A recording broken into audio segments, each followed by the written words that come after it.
I started out to be a lawyer.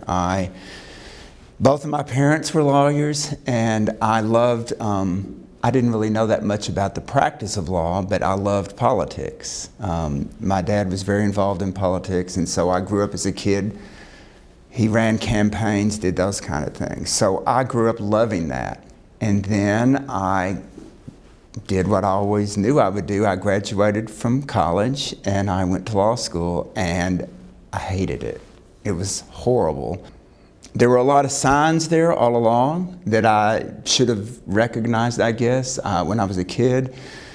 I went to every construction site. There were a lot of houses being built in Jonesboro in the 60s. When I was a kid, I went to every construction site. I gathered up every scrap of wood and nails and whatever and built tree houses. I drew. My mom had a big chalkboard in the den, and I did a whole lot of imaginary floor plans. My parents had a lot of architecture friends.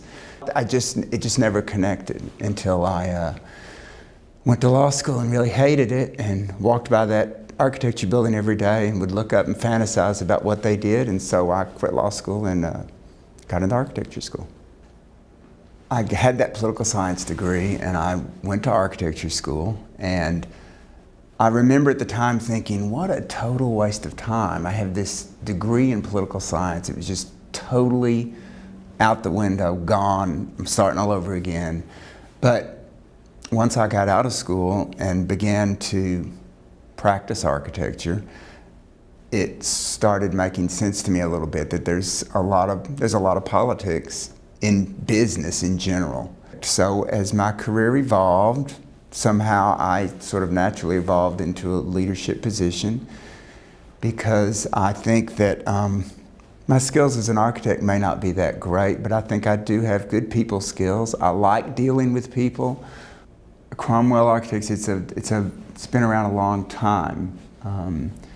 We have been around since 1885, which is kind of an awesome thing. And of course, I feel very fortunate to be leading a company with that kind of history.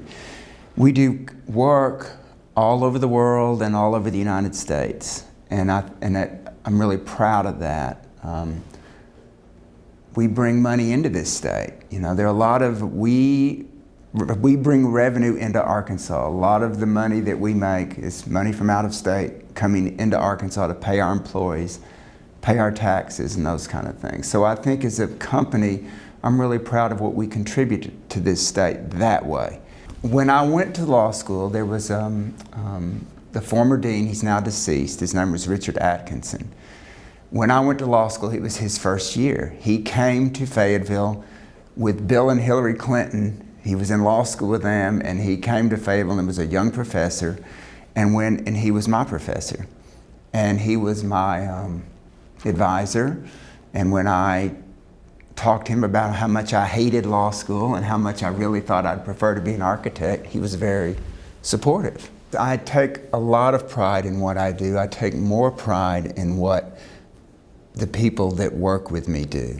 I am in this amazing position as the head of a company with 120 plus employees, and they are all very bright people. I don't know that I've done anything to move the business. I hope that what I've done is helped accommodate people collaborating, and it's hard. Architecture and engineering can get very tense at times. You have deadlines, and there's a lot of work to do, and people get kind of short-fused, but you have to work together, and you can't blow up and refuse to, the hell with you, I'm doing it my way. It doesn't work. I love to solve problems, and I'm kind of a nosy body, I guess, so I'm very curious about what other people do. And architecture is all about being a good listener and figuring out what people do and helping make it easier for them to do what they do.